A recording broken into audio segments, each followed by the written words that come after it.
संस्था का और एक पहचान स्थापित की है। 3-4 कार्यक्रमों से मैं देख रहा हूँ लगातार सक्रिय रहना और बहुत धैर्यपूर्वक रहना, चाहे बोलने का अवसर मिला या नहीं मिला। स्थिति आज यह है कि हमारा जो महफिल है, हमारा जो कार्यक्रम है साहित्य संगम का, उसमें ये विशिष्ट अतिथि हैं। यह गौरव हासिल करना कोई आसान बात नहीं है। अजय सिंह प्राप्त किया है इस युवावस्था में, और बहुत गर्व की अनुभूति होती है। दूसरे युवाओं को भी इस बात से प्रेरणा मिलेगी। मैं उनको उनके उद्बोधन के लिए आमंत्रित कर रहा हूँ। आपकी जोरदार तालियां उनके लिए। अजय सिंह केवल तालियां जोरदार नहीं, जोरदार तालियां।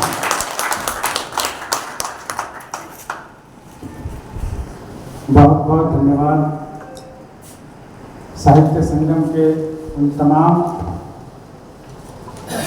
संगठन के पदाधिकारियों का जिन्होंने आज इस मंच पर बुलाकर जो मान सम्मान मुझे दिया है। ये हमारे लिए एक सौभाग्य की बात है और इस मान सम्मान का कर्ज मैं अदा करूं, ये पूरी जीवन में कोशिश करूंगा।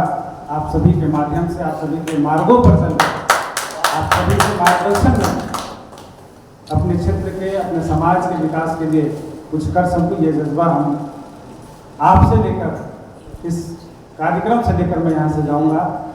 और मैं धन्यवाद देना चाहता हूँ ब्रजेश भावना जी का, जिनका जब पहला बुक का लोकार्पण हुआ था गुलमोहर के फूल, उस पंचायत सचिवालय में टूटी पंचायत सचिवालय था और हम लोगों को वहाँ आमंत्रित किया। और उसी आमंत्रण का देन है कि आज आप सभी से मुलाकात हो रही है और आप सभी के जो शब्द होते हैं, जो विचार होते हैं, जो शब्दों का जो आप प्रयोग करते हैं, वो बहुत कुछ हमें शिक्षा देती है। और उम्मीद करता हूँ आगे आने वाले समय में भी जो साहित्य संगम का सपना है, जो साहित्य संगम ने सोच लेकर चला है कि शिक्षा साहित्य को समाज में कैसे परोस सके, अगर मैं उसका एक क्षण का हिस्सा भी बनूँ तो मैं सौभाग्यशाली होऊंगा। क्योंकि समय का तकाजा है और समय काफ़ी बीत चुका है।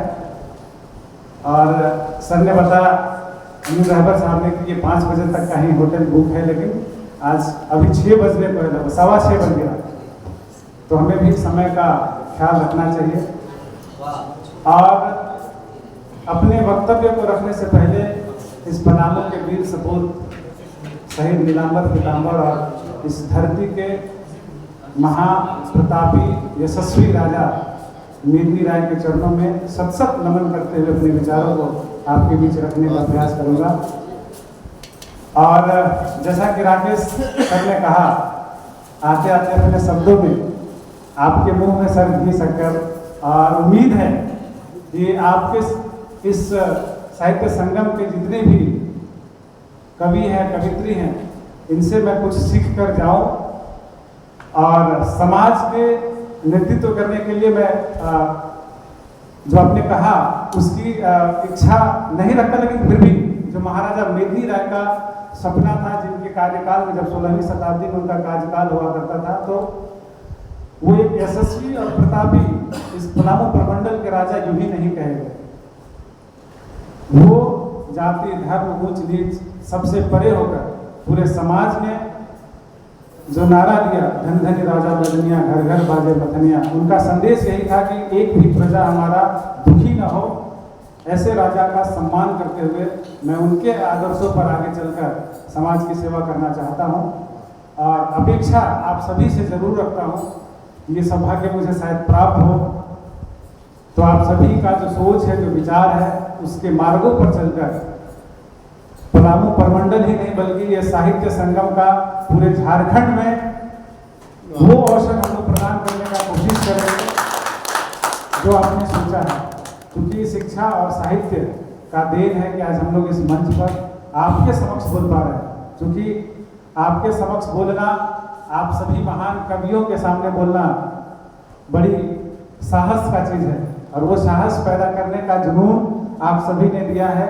और आप सभी का ये तीसरा कार्यक्रम मैं अटेंड कर रहा हूँ और आपसे वादा करता हूँ कि जब कभी भी जहाँ भी प्रोग्राम्स होगा, हम आपके मार्ग में, आपके कार्यक्रम में हमेशा अगर उस दिन का व्यस्ततम भी समय होगा तो हम आपके साथ अंतिम क्षण तक बैठे रहेंगे। ये हमारा आपके बीच एक संदेश है।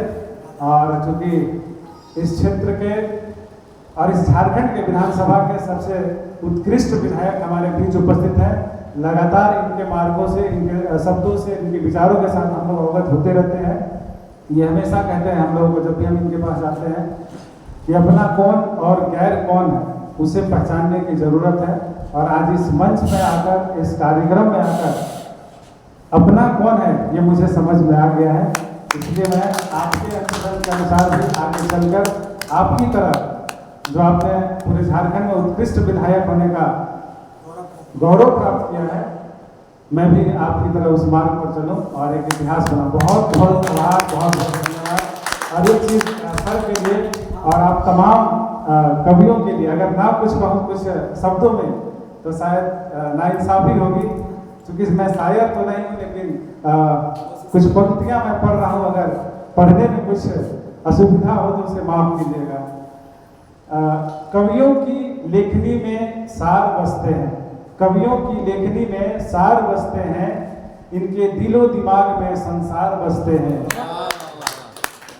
इनके दिलो दिमाग में संसार बसते हैं। कविता हर कवियों का सबसे बड़ी पूंजी है, कविता हर कवियों का सबसे बड़ी पूंजी है, धरातल के शीर्ष तक पहुंचाने की एक अटूट पूंजी है। न जाने किन किन नामों से जाने जाते हैं कवि, न जाने किन किन नामों से जाने जाते हैं कवि, सशक्त समाज निर्माण में